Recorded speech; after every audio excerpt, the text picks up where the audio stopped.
Gentlemen, congratulations on your nominations, and congratulations and thank you to your families and your mentors and the NCOs across the course of your career who brought you to this point. General Nordhaus, obviously the National Guard plays a very critical role for our nation. We see them at home responding to natural disasters or crises, but we also rely on them for our national security. As some of the other senators have said about their National Guard, the Arkansas National Guard was just last year in Germany providing critical support and training to Ukraine's armed forces, where I visited with them. And just next week, we'll have a ribbon-cutting ceremony at Ebbing Air Force Base for the new foreign training mission for the F-35. These are very vitally important, not just for the Arkansas National Guard, but also for our nation's security. And I know that I have your commitment to support that just as much as your predecessors have, correct? Yes, sir. Support those important programs that you talked about. Thank you.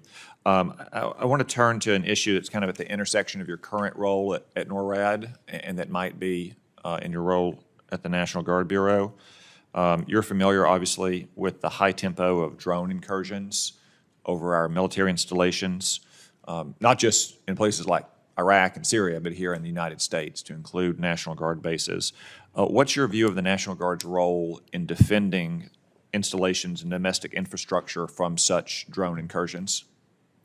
Senator, you raised an important issue. Counter small UAS and protecting our bases is absolutely vital. We are seeing increased incursions through NORTHCOM Commander General Gio, which sets the force protection across the United States. Bases have that responsibility to defend and secure their and protect their bases. The same would be for the National Guard in the bases. And so I'd work whole of government approach, and certainly with the services that has taken this issue very seriously and on weekly meetings to make sure we get after the problem. Okay. Do you have the relevant authority you need right now to support DHS and DOJ when we see drone incursions violating U.S. airspace controls over U.S. military installations? Senator, authorities are different in the United States than they are overseas. And so I know General Gio, NORTHCOM, as the synchronizer for the Department of Defense, certainly looking at those and working those authorities to make sure if additional ones are needed, that's brought forward.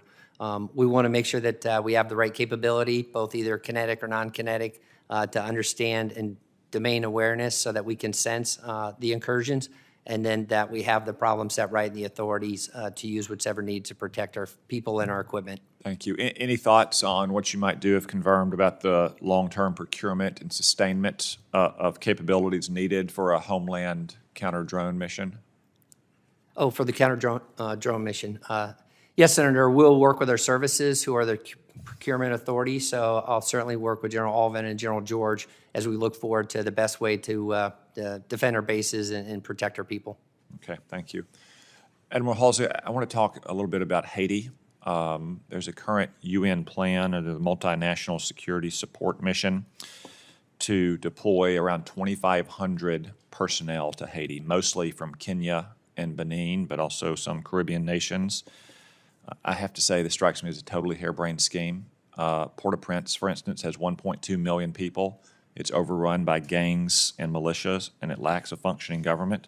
I know that in your current role or your future role, you don't shape policy as it relates to Haiti, but I do want to know from your military expertise and your role as the current Deputy Commander in Southcom, what do you think is the prospect of success for a force of 2,500 personnel to stabilize a city of 1.2 million people without an effective government?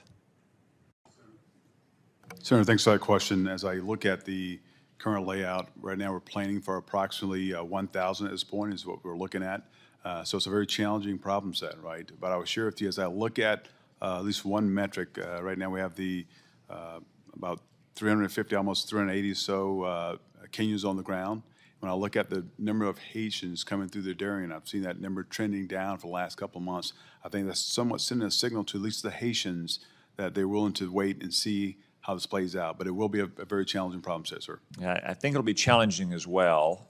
And what concerns me most is there's a a fairly long history of our interventions or the UN's interventions in Haiti, and they don't have a very good end stories, especially the United Nations and what some of its officials have done in Haiti. I just worry very much that other nations are biting off more than they can chew under a harebrained UN scheme, and where are they going to turn in a crisis?